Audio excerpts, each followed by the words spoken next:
I'll try that for a minute, see if it does anything. It died on me. Right in the middle of everything. Darn thing. Yeah. But I think I'm back.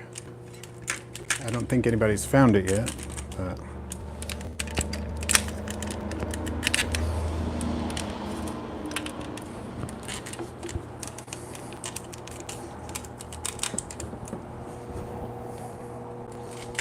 okay.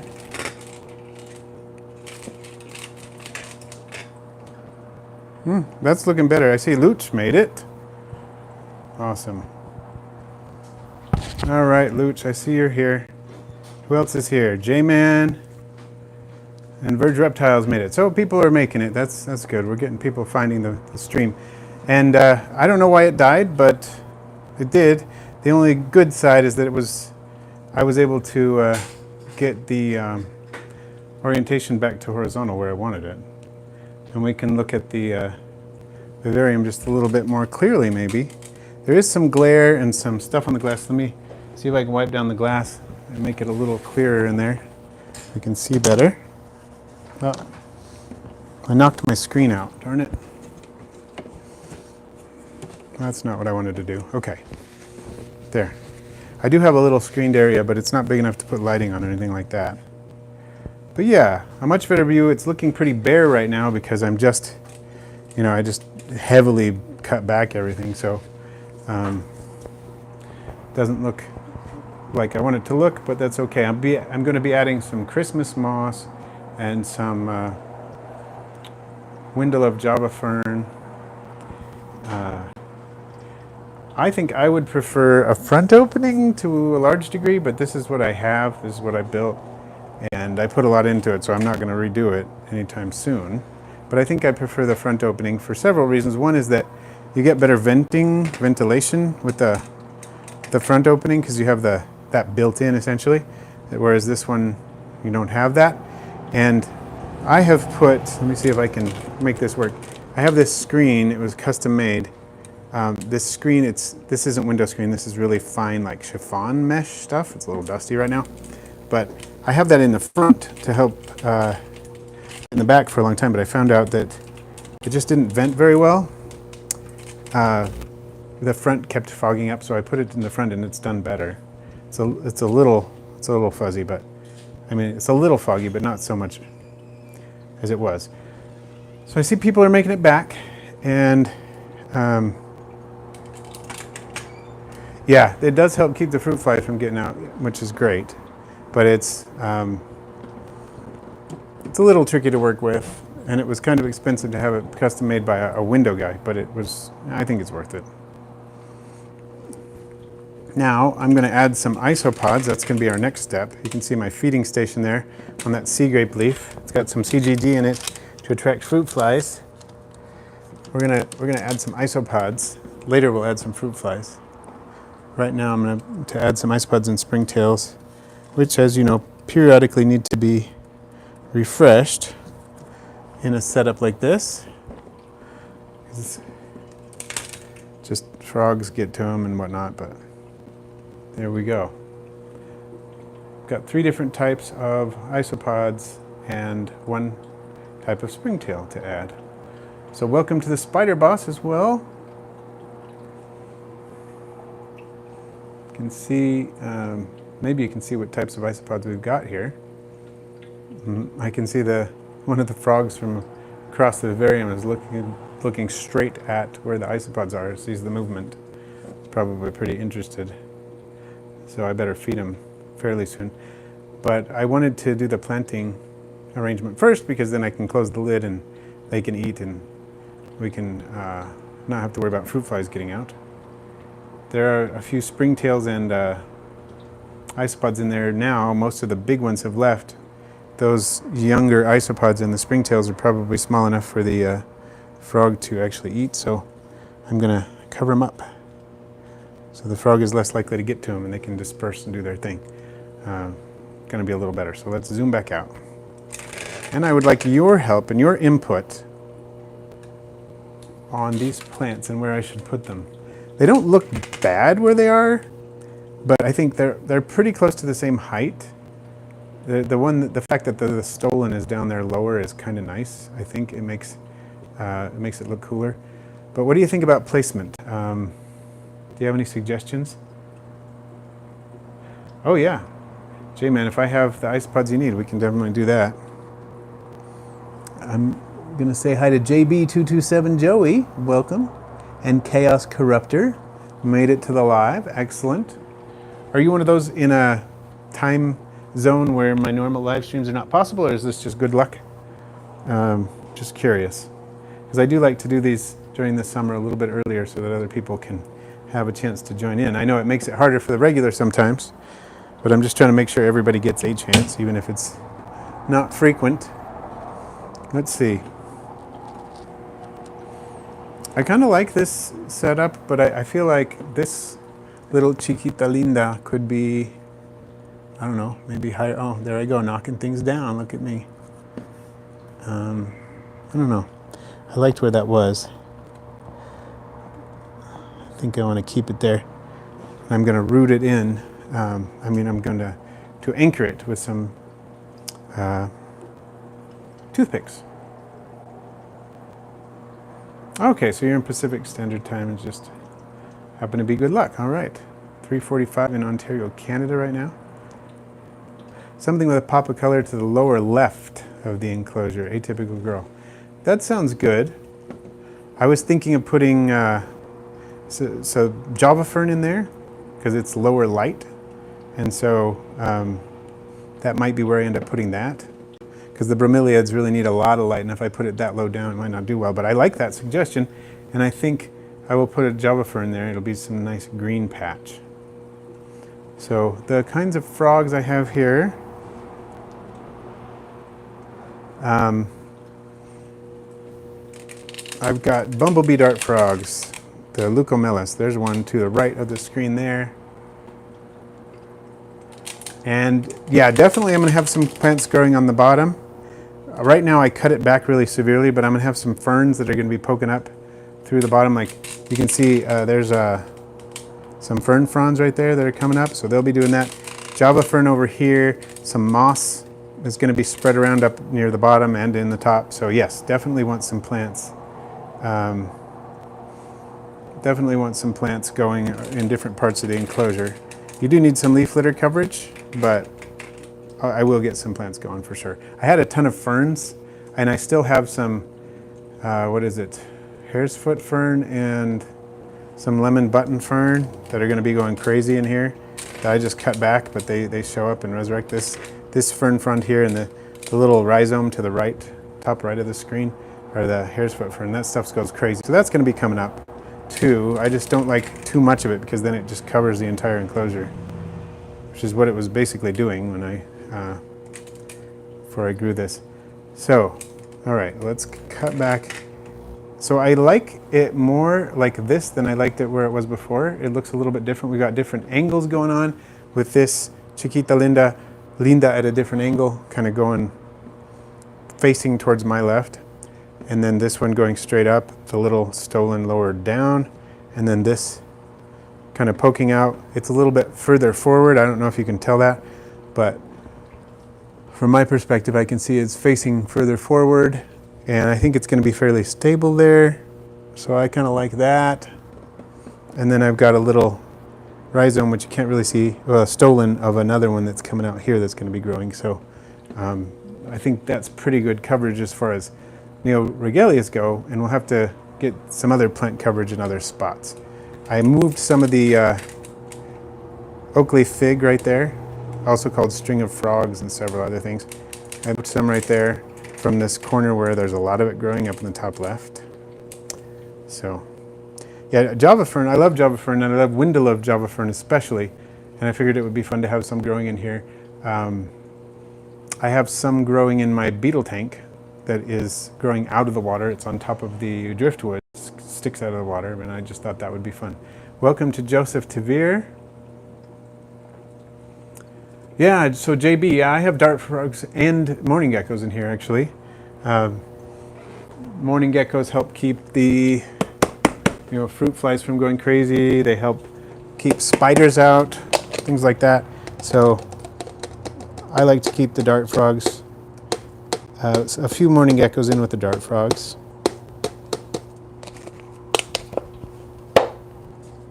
And now I'm going to add some fruit flies, and then I'll close it up so we can feed them.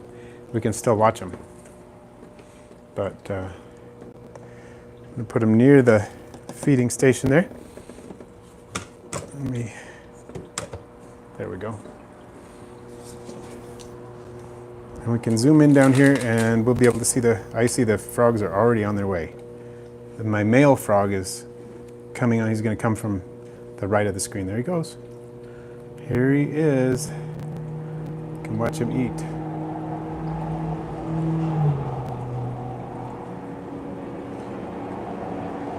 Oh, I think he missed. Let's zoom in on him though. Yeah, the geckos do really well in here. Oh, there's one of my females too. So geckos do really well in here. I enjoy keeping them together. Oh, Droth, welcome. Long time no see. Good to have you back. Wondering where frog number 3 is. Oh, I see her. She's up at the top, but she's making her way down.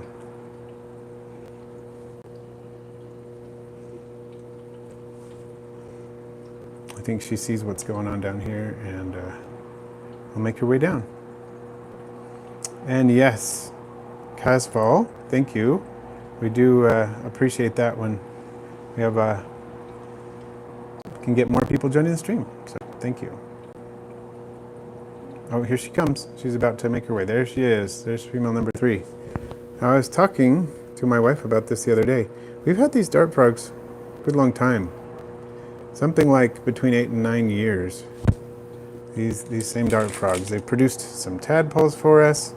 My focus has never really been breeding dart frogs, but I have. They've spawned before, and I've raised the tadpoles a couple of times. I think we've only raised like 4 of the tadpoles, but it's fun. It's just, it's a little bit of extra work, and it's not exactly my focus. I enjoy having the dart frogs, but I'm not going into the dart frog business or anything, so I haven't focused on raising them. But it's fun to hear the male call. It's fun to watch him call. He's been doing it a lot lately. They're fun little creatures. And Laura Philippe, welcome. Welcome back. So the spider boss, can you keep frogs or reptiles with ivory millipedes?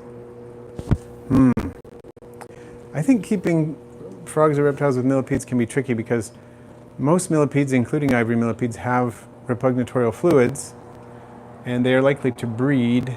And so even if you put a frog or reptile in there that wouldn't eat an adult ivory millipede, it might go after a young one, and then it would be subjected to the repugnatorial fluids. So it would be tricky, to say the least. I'm not saying it's impossible, but I haven't done it, and I would say that those are some of the challenges you'd run into, because you'd have several scenarios that could play out. One is that the repugnatorial fluids could actually harm the reptiles or the frogs that you wanted to keep with the ivory millipedes, and that's, of course, far from ideal. Another thing that could happen is that the frog or reptile ends up not minding the repugnatorial fluid and it doesn't do them any harm, but then they end up eating some of the millipedes. So that's not great either. And then I guess the other possibility would be that the frog or reptile starts trying to eat the millipedes, either is not interested in them at all and never eats them, and then you don't have any problems, or it does try to eat them and realizes, oh, those don't taste good, and it doesn't do them any harm per se, but if I find out they don't like them, then they live in relative harmony from then on. I suppose that's possible. And there are other possibilities too. It's possible that the frogs landing on the millipedes or the reptiles just, stepping on them or whatever could cause them to release the repugnatorial fluids. So even if they're not trying to eat them, that could potentially be an issue. So if you have, as Marimba Girl is saying, you have something that's not interested in eating the millipedes at all, and that was one of the scenarios I was mentioning too, there are things that wouldn't be interested in eating them, and it's a good point. Like corn snakes, I highly doubt they would. want to eat a millipede. I very much doubt it. And I don't think it would do them any good if they tried. So there are some that you could find that may not be interested in eating the millipedes at all. But again, you might have the issue with it contacting, if a snake were to, say, crawl over the millipede and release the repugnatorial fluid, it might cause some discomfort for the snake.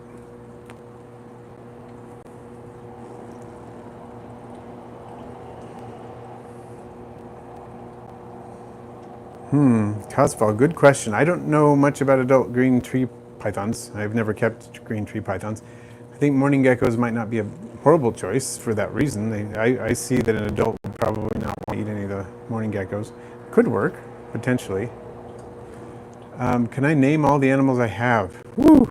Bird reptiles. I have a lot. That would be difficult. I have a lot of species.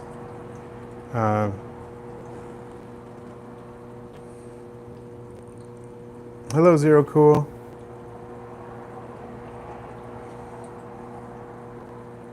So those are some ideas, Spider Boss, and I hope that helps.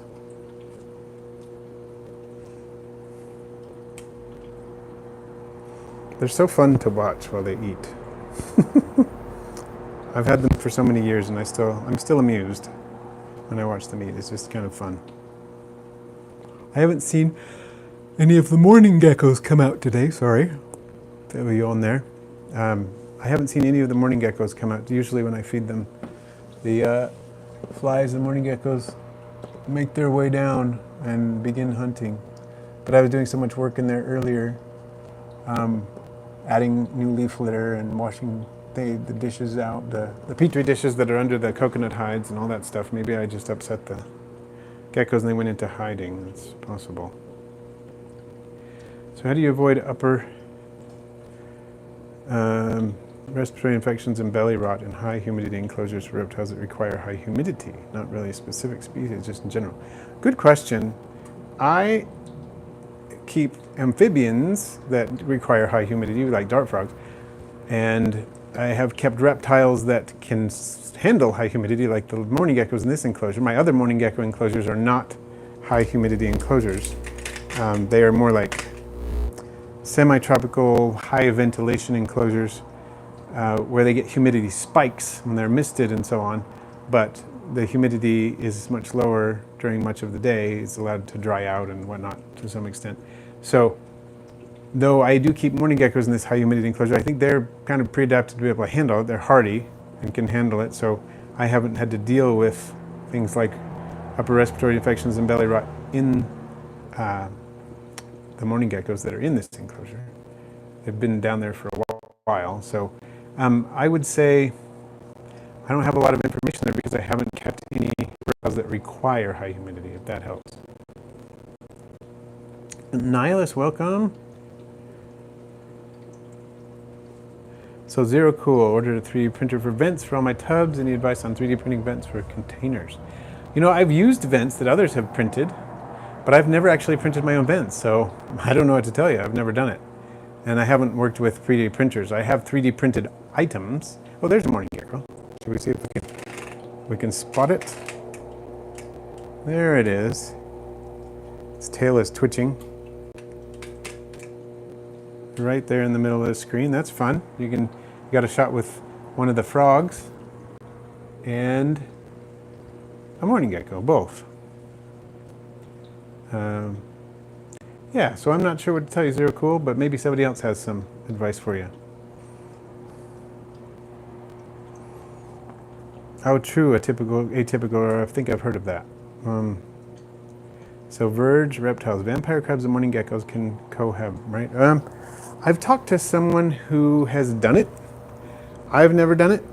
I've talked to someone who's done it, and I think that they had some success, but the mourning geckos went after the small crabs, the baby crabs, I think is what happened. But I don't think they got all of them. I think they survived, but they were maybe eating some of them. That's what I'm thinking. Could be wrong. So Droth, I have had various types of isopods. I just kind of refreshed the cleanup crew in here, added some springtails and some Silisticus convexus and some Atlantosha floridana, the Florida Fast, to kind of refresh the crew, because eventually you often need to do that in a situation like this.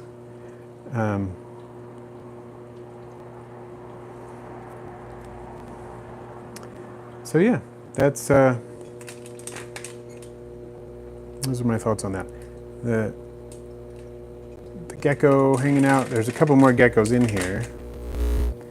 Okay, now that we have a few people in here, what do you think on the placement? I know that the fogginess is less than ideal.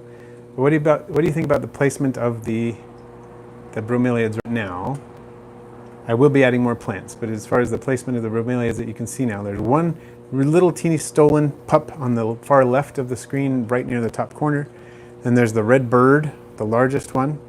And then we have the gremlin with a little stolen pup on the side there. And then we have the Chiquita Linda on the right.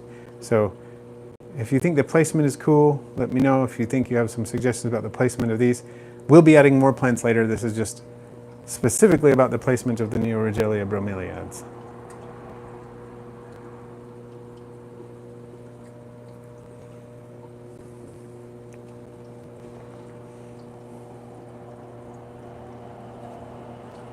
Well, I wonder if this gecko is going to go after the CGD. Wouldn't be too surprising. Caught a nice fruit fly there.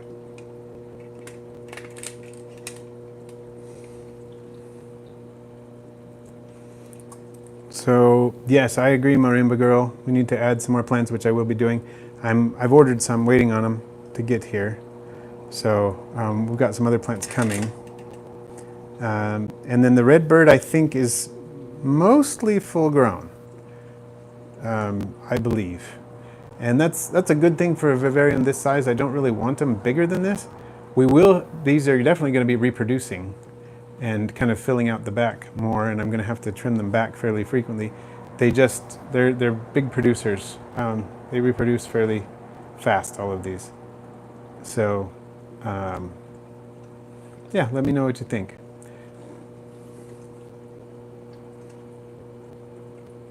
And I think the red bird cub will hold water. It's probably the biggest of all these three. And this one on the left, the tiny one, right there, the little stolen, it gets about the same size or maybe a little bit bigger than the red bird, because I think it's either a Gemini or a Cheers, and they get a little bigger. I've had them get a little bigger than the red bird, so they can hold water pretty well too.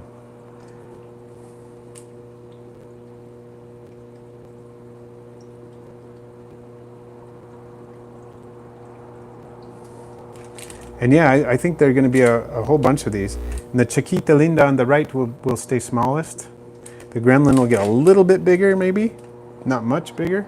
And then the red bird is considerably bigger.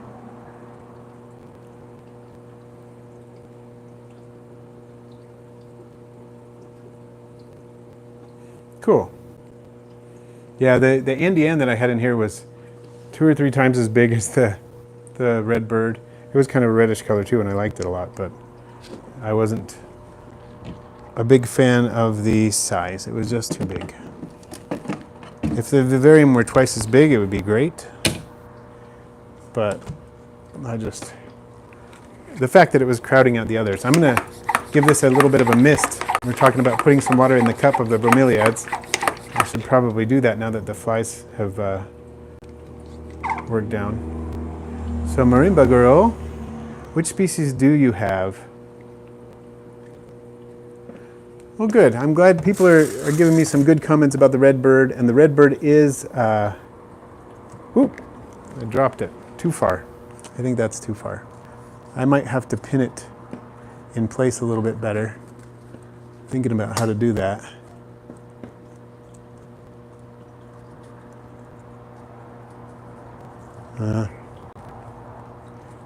Trying to lodge it in such a way that it will stay up and we can see it. It keeps falling back into this little cave here. That's not bad. It's not perfect. I want it a little bit facing a little bit more forward maybe. But the more I do that, the more it wants to fall down. So.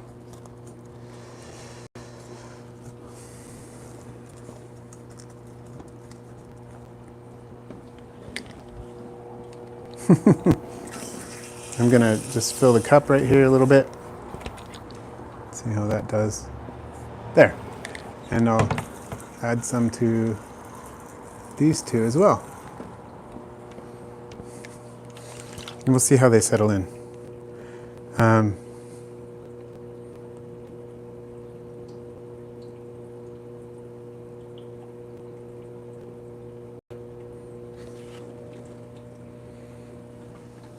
So, Sin 89, I do actually have it's a playlist of the build of this vivarium.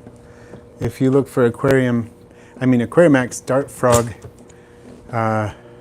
Vivarium or something like that, there's a whole playlist, and I go into everything from the ground up for this vivarium, and it's kind of fun. I like it. It's older. It's like 3 or 4 years old, I think, but it's kind of fun. So, Droth was asking about spiders. I get, what species? Steatoda, what is it? Triangulata or something like that, getting into my isopod enclosures fairly often. I have to I just remove them by hand, manual removal, because they will eat the isopods. Not great. So, Marimba Girl, you have powder oranges. Abel got a wild type dairy cow's good starter 3. Definitely true. I would recommend you get some of the other Porcelios, like some of the scabers. Well, one of the cool morphs of the scabers, like not dairy cow, like lavas. That would be a good one. That'd be a fun one to go with. Some other Armadillidium, like zebras, would be a great one to go to from this point. Lacey K, welcome.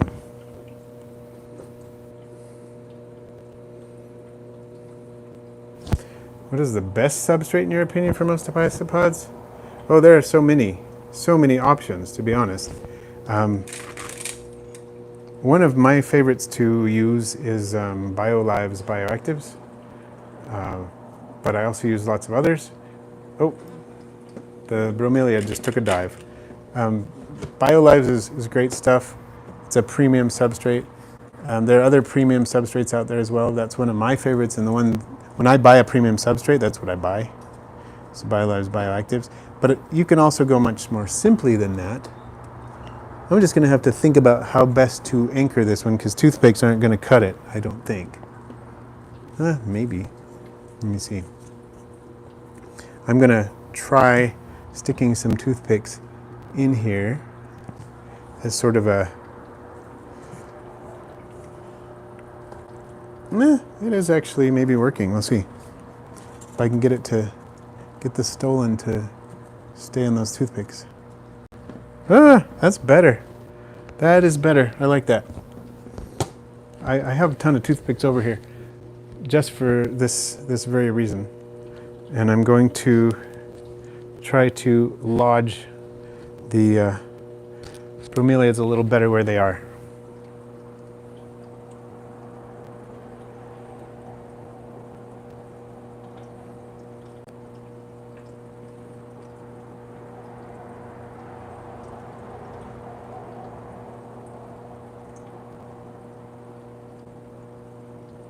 So yeah, I think I got those toothpicks to wedge it in, and they're working well.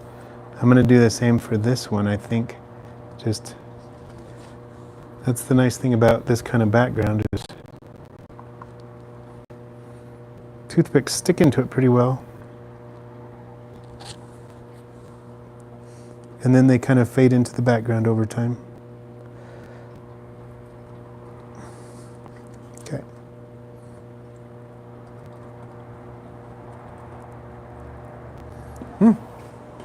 That should keep that one in there. So you can't really see the toothpicks in either case. And now the Chiquita Linda is leaning. It's definitely leaning. Maybe if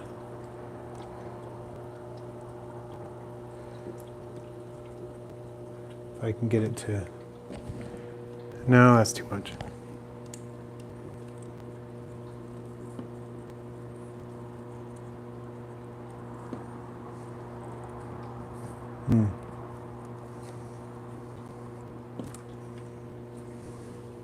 Let me see if I can So I break off the sharp tips of the toothpicks that are sticking out.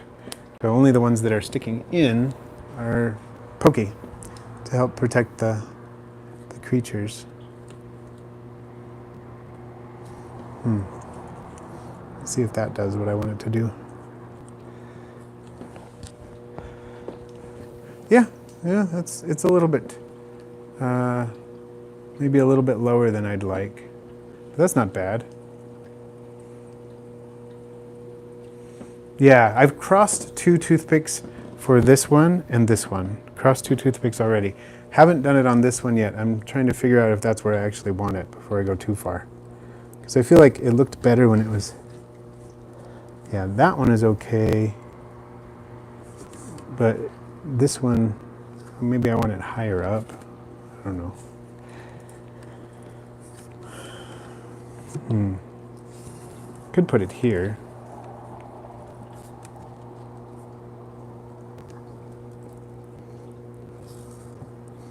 Let me see what I think about that.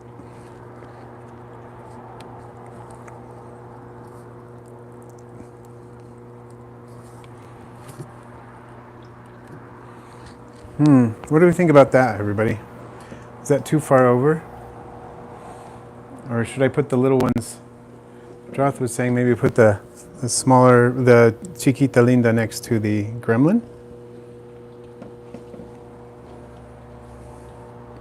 Orange Crush Armadillo Aficionados are pretty cool.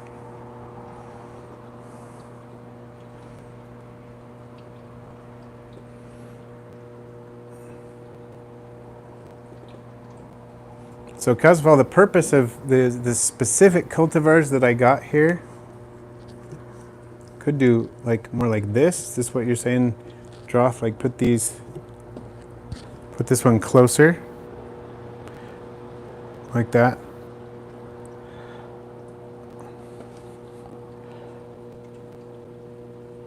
Yeah. So I put silicone on the back and then put the foam on and then put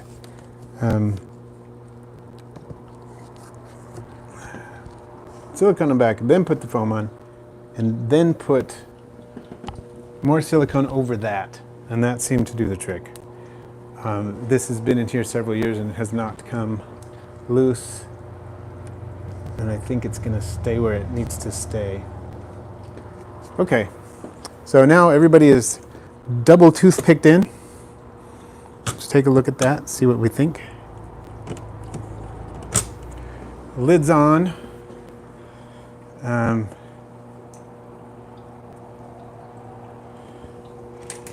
Well, the main thing is they look, I like them together like that. I say,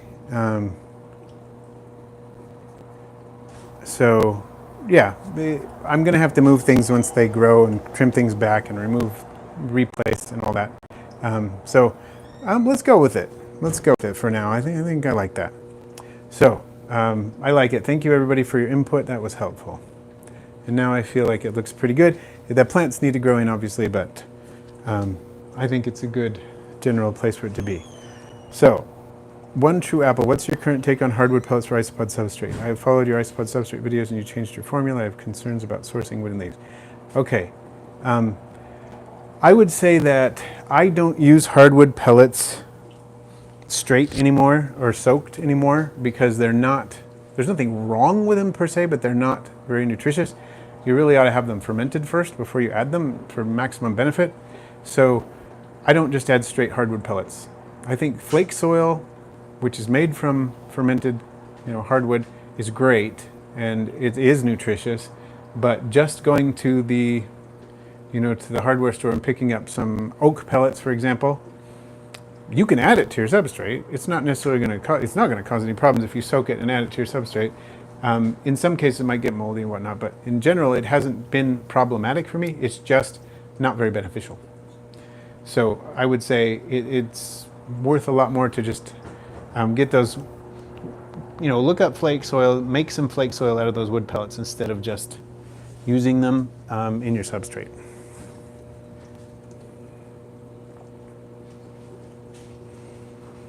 So let's take a look at the lid if I can do this without resetting everything. and you can see how geckos don't escape, okay? This was a very precision, was a precision job here. Okay, so let's see if I can show you. So on the edge in the front here, and I do need to dust this, I haven't done that in a while. This is an aluminum frame. This is chiffon fabric, very, very fine, very strong stuff here. And this is very, very flush with the lid here. I can't really get into focus here, but there's no gap big enough for even a fruit fly to get out of there. And this lid goes all the way down to the back, same thing. It's flush to the point where geckos are not getting out, and they don't. So it's just a very, very tight tolerance there, which took some time and some planning and some careful measurements. I had it custom made by a window maker guy, a professional guy who installs windows, to make sure it was nice and tight, and I gave him very specific measurements. He did some very specific cuts.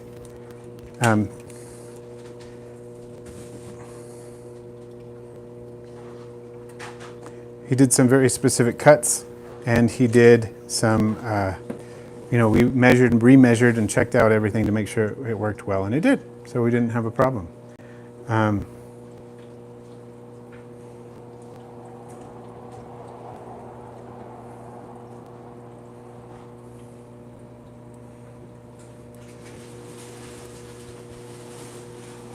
Okay, so I appreciate everybody's opinion on this and helping me set this up, and we will decide, the ultimate location for everything as time goes on. This is sort of the sweet spot in terms of light for the bromeliads. They're right under the light. Move my scissors, they're obstructing the light just a little bit.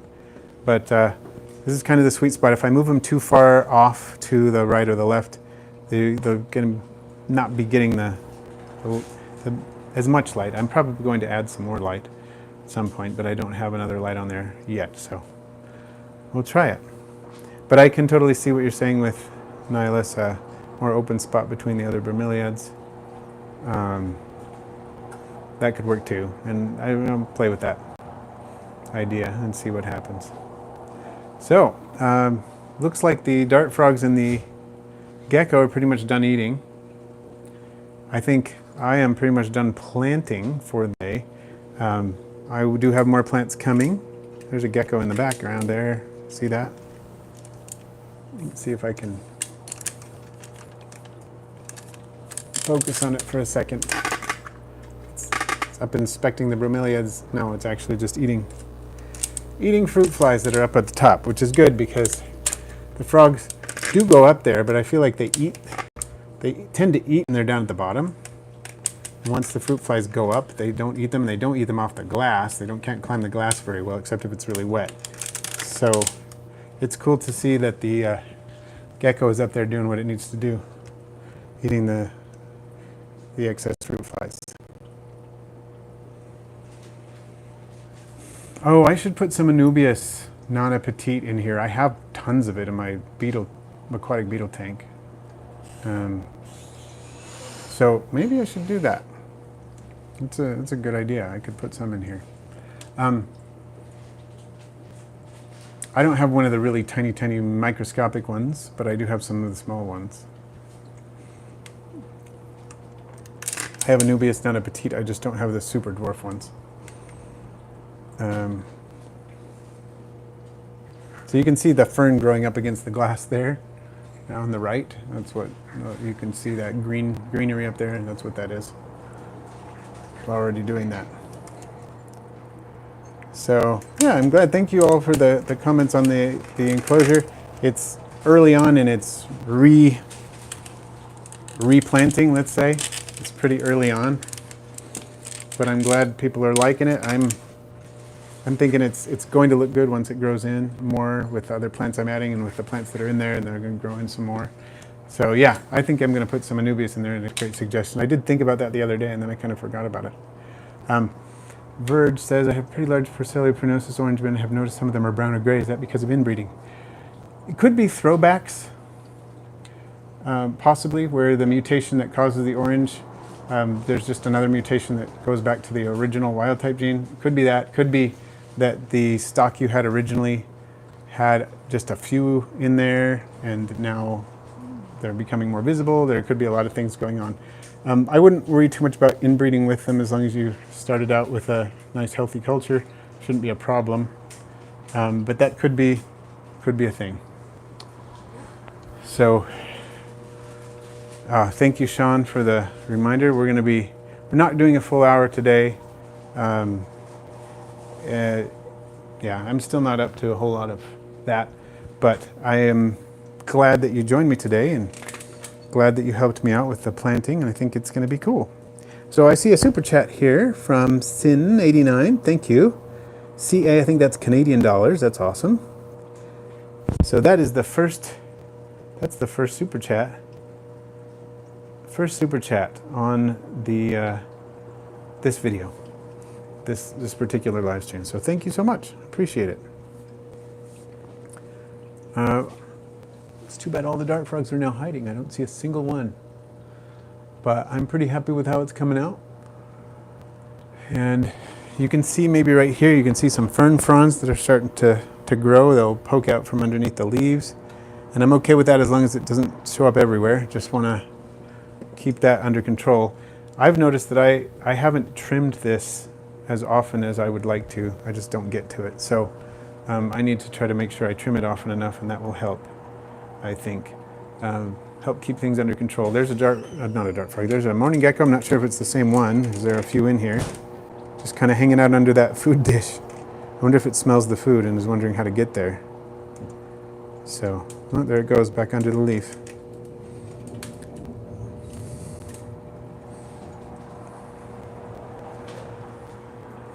But dart frogs are super cute. I love it when they tap their toes. I didn't really see that in this when we were feeding them this time around, but it's fun to see them when they do that. And I'm curious, the background has the the cocoa fiber and moss and whatever kind of mix on the background, but you can see some of the places where the silicone is showing through, where the stuff kind of fell off in the back. I don't know how much you can see that. I don't know how much of that was plant roots ripping it off over time or whatever, but I don't think it looks too bad since it's black. It just kind of fades in. But I'm not sure how much you can see on the film. So Marimba Girl, any general tips for encouraging the springtail populations in my colonies? Couple of things. One is make sure they get plenty of fresh leaf litter. That tends to stimulate them. Fresh leaf litter, some fresh moss. Make sure you keep those fresh.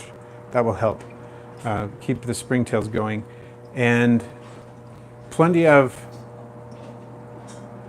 cover. I mean, plenty of hides. That sounds like maybe too obvious thing to say, but plenty of hides will help. But I noticed that the springtails do really well if I keep the fresh leaf litter in there, and that of course is good for the isopods. And what I mean by fresh leaf litter is decaying leaf litter that has been replaced recently. Don't take leaves that have just fallen off the tree and put them in. That's not what I'm saying. You want them to be decayed. You don't want to put fresh leaves in there either. So don't misunderstand me there. There was a poor choice of words on my part. But if you will keep that leaf litter constantly replenished, the springtails kind of do really well. And then changing your substrate, at least half of the substrate every few months makes a difference to the springtails too, it seems to. They seem to do better when you do that. One of the signs that I notice when I know it's time to change the substrate in an enclosure is that you need to, you see the springtail population start to decline. And, oh, I need to refresh things in here. So hopefully that helps. Well, it is about time to wrap up, everyone. Thank you for joining so much. I appreciate it. I guess I ended up streaming for about an hour because the other one died, and then I was looking at the time here, and an hour hasn't passed. So it is about that time. But I appreciate you all joining in, and hopefully next time I'll be more back to normal. I am doing better, but it's a slow process, but we'll see how it goes. And One True Apple, you're welcome. Glad that works for you. And Radical Rest, yes, Sean, thank you for the reminder. I need to keep doing that. And everybody who joined in, appreciate it. Have a good one.